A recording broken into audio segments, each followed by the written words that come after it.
Hello, everyone, and welcome to the Speak Smart podcast.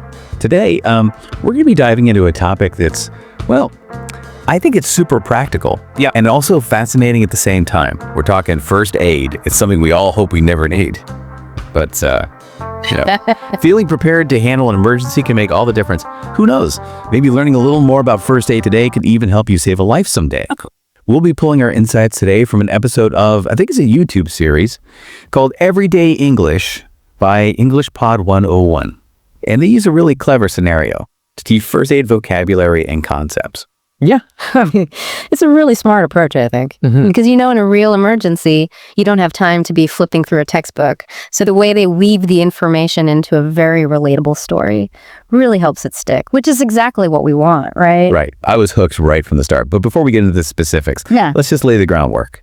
What exactly is first aid? I feel like we hear that term all the time, but it's worth taking a minute to define it. For sure. Well, first aid is basically all about giving that immediate care to someone who's experiencing an injury or illness before the professional medical help arrives. It's not about, trying to replace doctors or paramedics or anything like that. It's really about bridging the gap and potentially, stabilizing the situation. Okay, so like a crucial first line of defense before the pros get there. Yeah.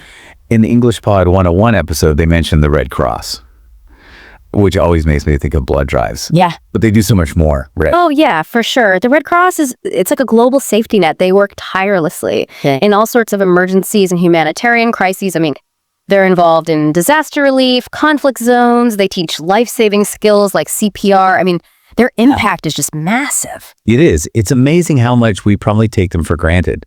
That iconic Red Cross symbol, it really represents a whole world of support. Now, speaking of the people who are on the front lines of these situations, who are the heroes that are rushing to the scene when those 911 calls come in? Well, paramedics, of course. And although they are highly trained medical professionals, it's important to remember that they're not actually doctors. They're more like that super critical link in the chain. Right. Getting patients stabilized and then transported to the hospital, where they can receive more comprehensive care. Okay, so what kind of things are paramedics actually doing in those super crucial moments? Well, it's basically like a mobile ER, depending on the situation. They might immobilize someone with a suspected spinal injury, administer oxygen to someone who's struggling to breathe, and even perform those life-saving procedures, like CPR. Their ability to make split-second decisions under that kind of pressure is incredible. Wow. Intense.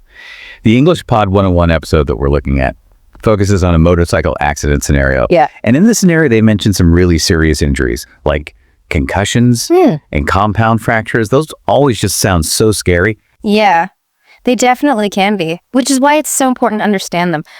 Let's start with concussions. I think they're often misunderstood. A concussion is basically when your brain, which is floating in fluid inside your skull, hits the bony walls of your skull because of a sudden impact or movement. Oh, yeah.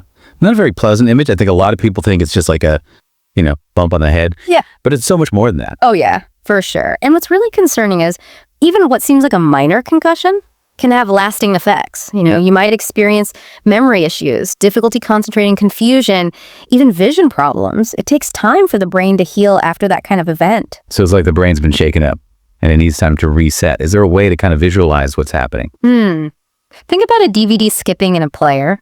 All of the information is still there on the disc, but the player, in this case your brain, is struggling to access it smoothly because of that disruption. I like that analogy. That makes it much easier to understand. What about compound fractures? Just the name makes me cringe. Well, a compound fracture is different from a simple fracture, which is just a break in the bone that's contained within the skin. A compound fracture involves the broken bone end actually piercing through the skin. It's much more severe. Oh, wow. Yeah, that's a whole different level of ouch. Yeah. Imagine the force of two cars colliding. That's the kind of energy that can cause a compound fracture. And because the bone is exposed, the risk of infection is so much higher. Yeah, it is. So that brings up a really important question. What can a bystander actually do if they encounter a situation like this? I mean, it's great to learn about these injuries, but you want to feel empowered to help, not just scared. Right.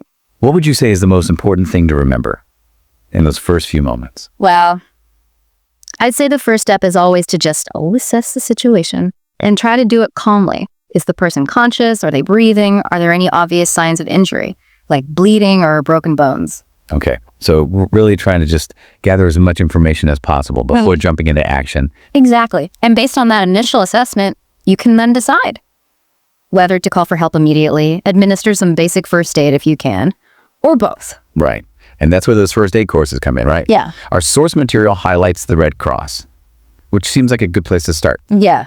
They're fantastic. The Red Cross courses really provide a solid foundation in first aid. They cover everything from controlling bleeding to performing CPR. I mean, they even have special courses for situations like wilderness first aid. Oh, wow. I had no idea they had that many options. I think a lot of people think that you need to be some kind of medical professional to take these courses. But that's not true, is it? Not at all. I mean, these courses are designed for everyday people who want to be prepared to help in an emergency. It's all about empowering yourself with that knowledge and those practical skills. So it's not about becoming a doctor overnight. It's just about knowing what to do in those critical moments, Thinking back to those paramedics that we were discussing, I think something that really struck me was the emotional weight of that job. I mean, it's not just about having the technical skills. It's about dealing with people who are in incredibly vulnerable and often terrifying situations. Yeah, that is such an important point. I mean, paramedics, they're very often the first point of contact for someone who's experiencing a medical crisis. So they're not just providing that medical care, but also that emotional support as well. Right. Can you imagine the strength it takes to stay calm and reassuring when someone's completely panicking or in immense pain? Yeah. It's a side of the job that we don't always see or appreciate as much as we should. They're dealing with people who are scared, confused, maybe even grieving. Yeah. It must take a huge emotional toll. Absolutely. Think about it.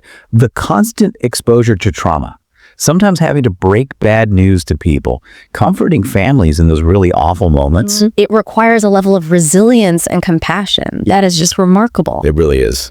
Yeah. It's making me realize being a paramedic is about so much more than just knowing how to bandage a wound or administer an IV. Right. It's about having a strong heart and a steady mind in the face of some pretty challenging situations. Yeah. It's a profession that really demands both that technical expertise and just a deep sense of humanity. Definitely. In that English Pod 101 episode, they use the phrase, "I tend to," when they're talking about someone who faints at the sight of blood. And I thought that was an interesting way to express a tendency or a habit. Yeah. And it got me thinking about how we all react differently in those unexpected situations. It is interesting. It's a great phrase because it speaks to, those ingrained patterns that we all have, both positive and negative. Like, I tend to overthink things, or I tend to jump in and help when I see someone struggling. It reveals a lot about our personalities and how we navigate the world. Absolutely. Right. I tend to get really focused on a task and completely lose track of time, which can be good or bad. But in a first aid situation, that kind of focus could be really valuable. Oh, for sure. I mean, being able to block out distractions and stay present in the moment is absolutely crucial. When you're dealing with an emergency, Right. and it connects back to what we were saying about paramedics, they need that laser focus to assess the situation accurately and make the right decisions under pressure. Yeah. I'm starting to see how all these pieces fit together. It's not just about memorizing a list of first aid techniques. It's about understanding that human element, both in ourselves Yeah. and in the people that we're trying to help. Yeah.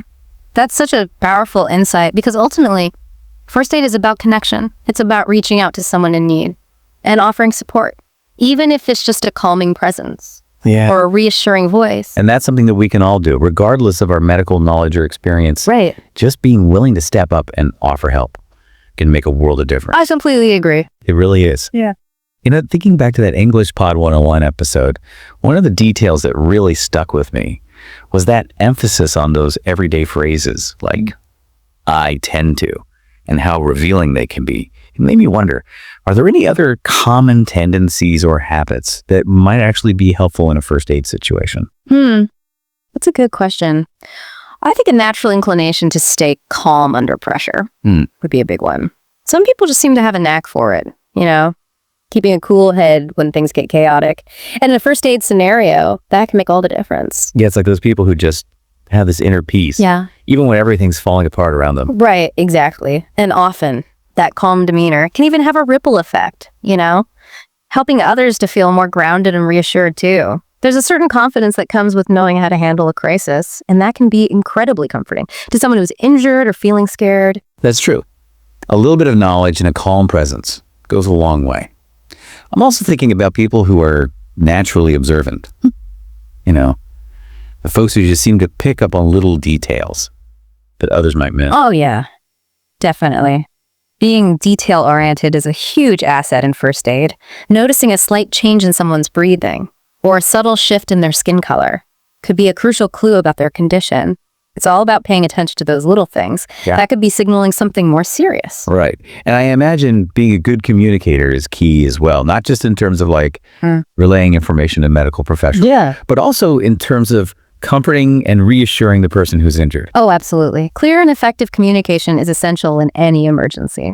It's about explaining things calmly and concisely, listening attentively to the person's concerns, and just offering words of encouragement. Sometimes just knowing that someone is truly listening can make all the difference in the world. You know, I'm realizing that there are so many qualities and skills that we might not even think of as first aid related, but that can actually play such a huge role in those moments. It's about drawing on our own strengths, whatever they may be, and using them to help others. I couldn't agree more. It's a beautiful reminder that we all have something to offer in times of need. Well, I think we've covered a lot of ground today, from the more technical aspects of first aid to the surprisingly personal qualities that can really make us more effective responders. This whole deep dive has really opened my eyes to just how multifaceted first aid really is, and I hope it's done the same for our listeners. Me too. It's been a fascinating exploration for sure. And I really hope it's empowered our listeners to feel more confident and prepared to help if they ever find themselves in a situation where those skills are needed. I couldn't have said it better myself.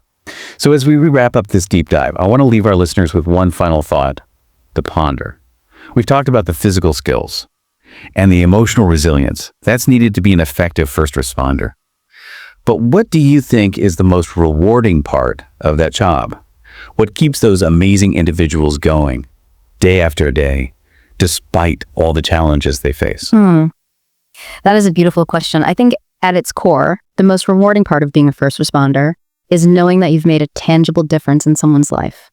It's that feeling of knowing that your actions, no matter how big or small, have brought comfort or relief, or maybe even saved a life. It's that profound sense of purpose that fuels their dedication and keeps them going, even when things are really tough.